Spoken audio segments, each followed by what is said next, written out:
Eddie from EasyStoneShop, and I would like to show you how to add, edit, and delete edges from your countertop.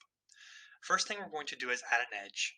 To add an edge, simply click the Edges button on the left side of your screen, choose the edge you want to work with, and click each edge of the shape that you want to add the edge to, like this.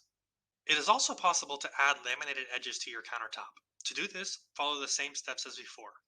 Clicking on the Edges button to the left part of your screen, choosing the type of laminated edge you want, and then clicking on the sides that you want to add this laminated edge to.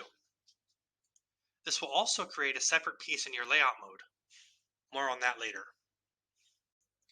To delete an edge, you can do it one edge at a time by clicking that edge, opening your panel, and clicking the X button next to that edge.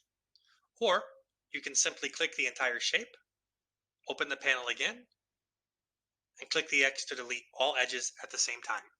That's how you add, edit, and delete edges on your countertop. If you need more help, check out our website at EasyStoneShop.com/tutorials.